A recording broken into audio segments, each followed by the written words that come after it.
Teodoro, withdraw of support na kayo sa pangag ng Presidente. Iwanan nyo na si Bongbong Marcos dahil isa siyang baliw, isa siyang bangag, wala siyang alam sa pagpuno dito sa bansa. Withdrawal of support, mga cabinet secretary, kapag Pangulo, Gibo Teodoro, I challenge you, Gibo Teodoro, gamitin mo ang utak mo, yung sanidad mo, sanitin mo. Lumayas na kayo, withdrawal of support.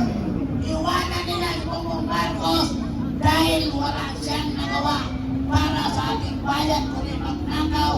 Kung may naiwan sa inyong saniti, withdraw of support of the President dahil hindi na siya kanais-kais na pagsilbihan sa kanyang administrasyon.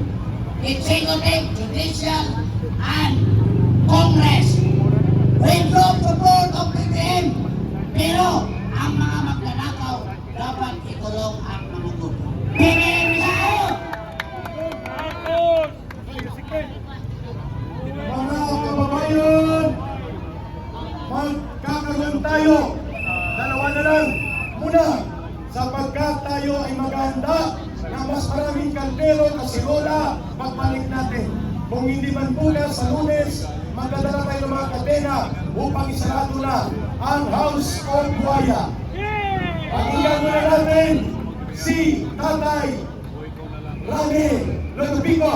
Siya po ay konsyal at boses ng mamamayan, hindi naman sa lungsod ng Quezon City, kundi mismo bilang mamamayang Pilipino. Nandito na po si Tatay Rani.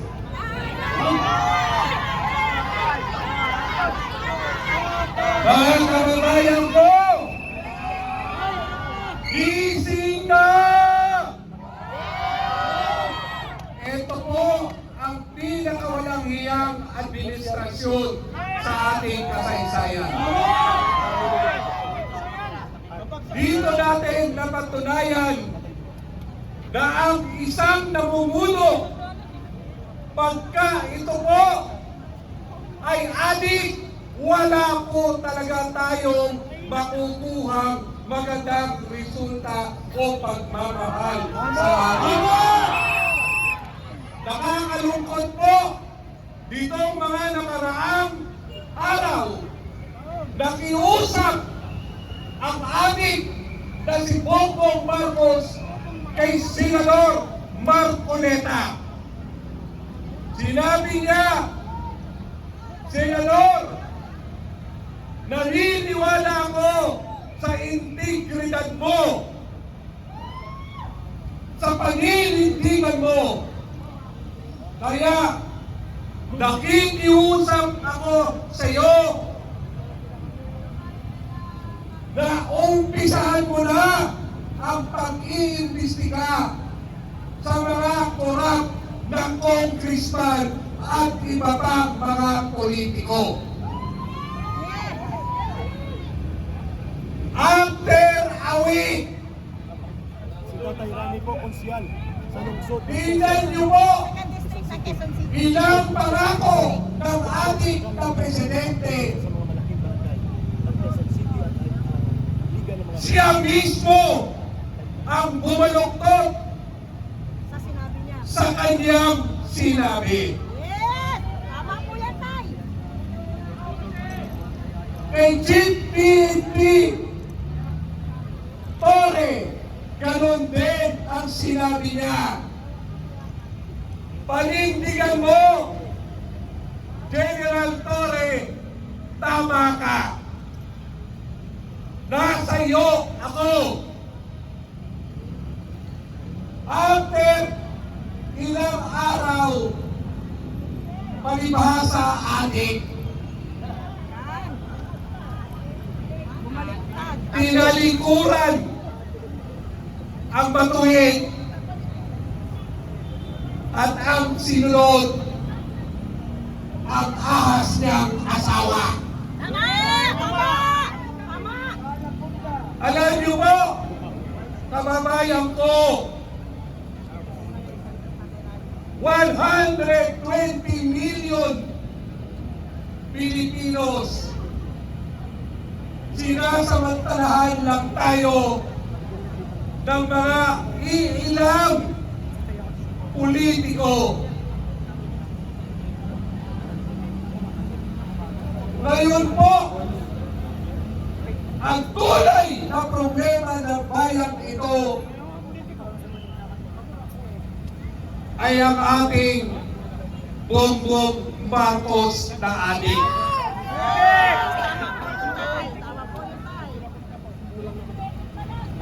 Dito ko po lagi ko sinasabi, nung kapitan pa lang ako ng Barangay Batasan Hills, maraming adik, maraming baluktot, maraming iskalawag na pulis. Di ngayon, ipinaglaban ko ang aking mga kabarangay. At muli kong sinasabi, ang mga adik dapat din namang tulungan. Sa Quezon City nga, ang biktima ng droga, ang tawag namin dyan, health problem na. Mga kababayan ko, ilang pangako pa ba Ang antayin natin. ang gusto nyo marinig? Ilang bigong pangako? Yes. Dito natin mapapatunayan tama Quezon City, si President Duterte na ang salot sa bayang ito, salot sa pamilya ay droga. Yes, tama po. Tama. Pag may adik kang membro ng pamilya, lahat kayo mabuproblema. Tama po. Tama. Pag wala nang manakaw sa pamilya, sa kapitbahay na nagnanakaw. Tama. Pero itong adik na presidente ito, naiiba sa lahat ng adik.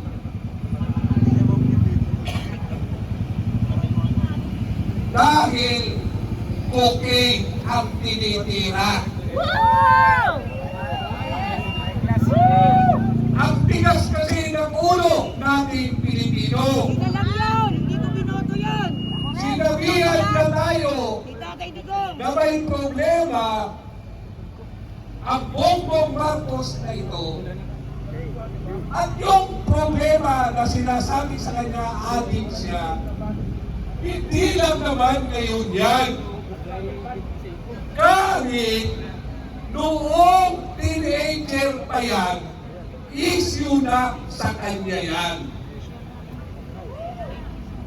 Kaya lang tayong mga Pilipino, maawain tayo. Mahilig tayo magbigay ng second chance. Hindi ako naawa sa kanya. Dahil naniniwala ang Pilipino na lahat ay may pagbabago. Pero ang problema ng pamilyang ito, never na nagbago.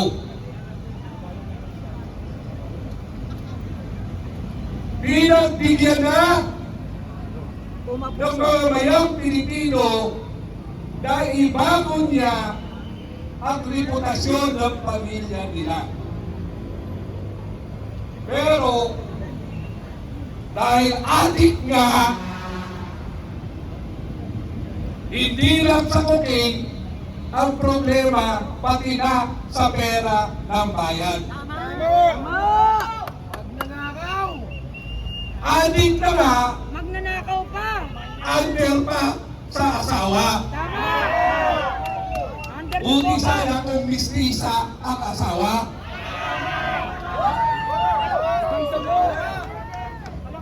Putang inang yan! Kakagustuhan.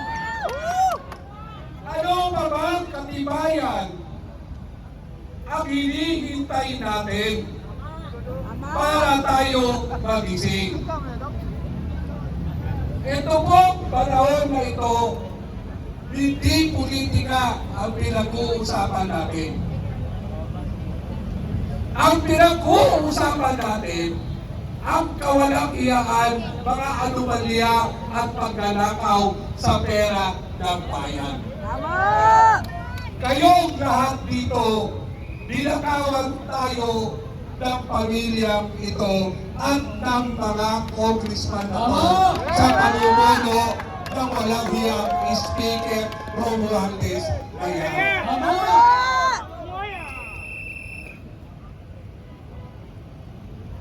Ano pa ba ho ang gusto nyong mangyari? Kahit sa ibang bansa, wala na tayong dignidad.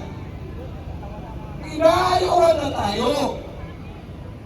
Yung South Korea na, binabawi na ang pagpapautang sa atin dahil baka, hindi baka, kung hindi nanakawin na naman nila. Bayan ko, kababayan ko, kwarta ka man, pulis ka man, ordinaryong tao ka man, lahat tayo nagbabayad ng VAT. Yung mga VAT na yan, yan ang ninanakaw nila. Ano pa ho ba ang pahirap na kailangan natin para magising tayo?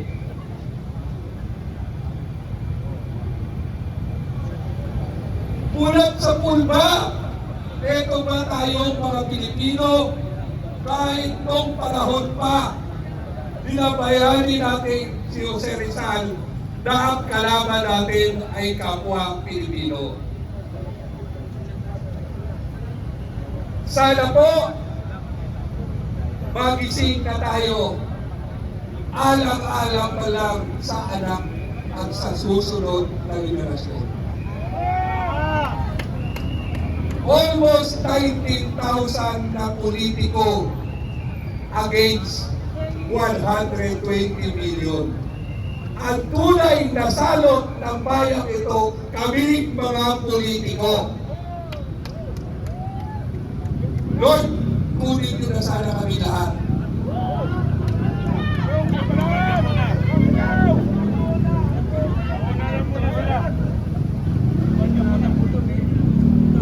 Pakiusap po, tumatayo ako rito bilang isang tatay ng aking mga anak. Ang aking bunso, abogada. Ang pangalawa ko, doktora. Ang panganay ko, kasama ko ngayon, graduate na at may apo na ako. 67 years old na ako. Pero bakit nandito ako? Dahil mahal ko ang bayan ko. At ipaglalabang ko ang mga kababayan ko.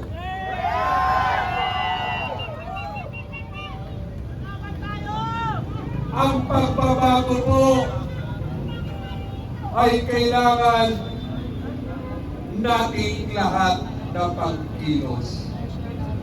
Tandaan nyo, ang kasabihan, kung ano ang tinanim natin, siya ang ating inaani ngayon. Nagpapabayad kasi kayo sa eleksyon.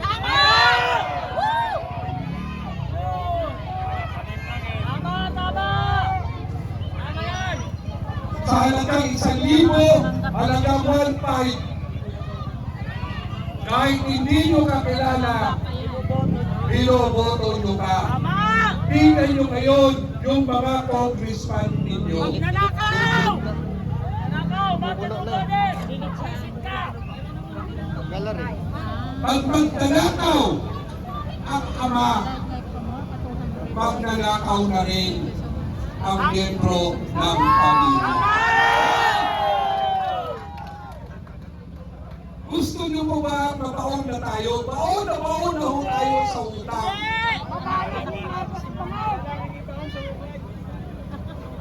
Pero bakit hanggang ngayon, ibig balikan pa rin kayo para hinihintay nyo na may magbayad sa inyo, kaya sasama kayo sa rally. Tama! Hindi ako walang bayad ako. Lord, alam po namin, Panginoon, na binigay mo sa amin ang bayang ito.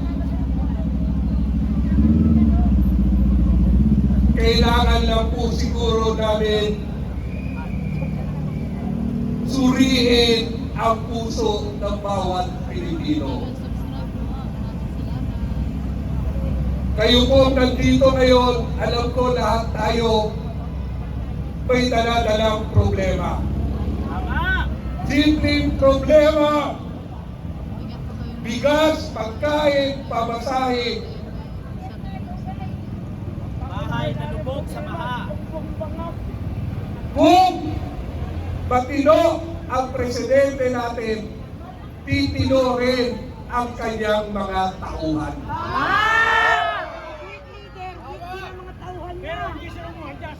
Ang krisis ng bayang ito, leadership crisis. Tama! Pinaparusahan pa tayo ng Diyos. Hindi! O baka naman, Ako lang. hinihintay na matuto tayo, magising tayo para patalsigin natin ang adik na presidente, ang adik na nakatira sa Malacanang. Sunugin ang bahay. Oo, pwede.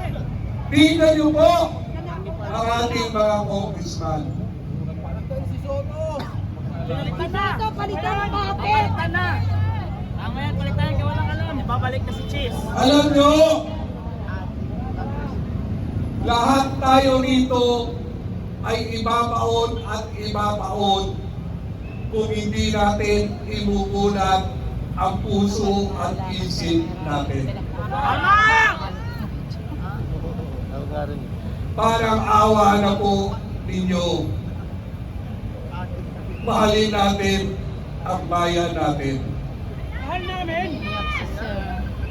Kung mahal natin ang bayan natin, bakit hindi natin ito ipinaglalaban? Tama! Wala bang kami? Nagbabayad ng utang. Kulang pa po ang tinataya niyo. Ako po, mataas ang respeto ko sa ating mga kapulisan. Tama, mababait yun. Ako ho, ang committee chairman ng Peace and Order sa City Council. Alam ng mga pulis kung paano ko sila sinusuportahan. Kaya ako po ay nakikiusap sa halay ng kapulisan para sa bayan. Tumindig po tayo Tama! para sa bayan natin po. Pintig tayo! Sunugin ang bahay. Habang hindi tayo kikibo, pagsasalita, kikilos, itong mga magilang-gilan na buhaya, ito po ay lalamon sa atin.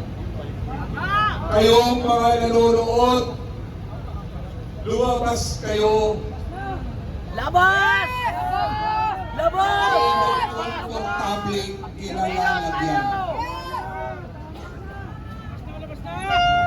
Kailangan kayo ng bayang ito. Kailangan kayo ng ating mga kababayan. Tama! Lumabas ka sa cellphone! Nasa atin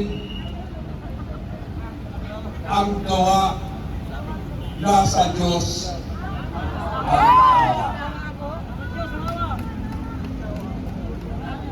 Kay Marcos ang gaba!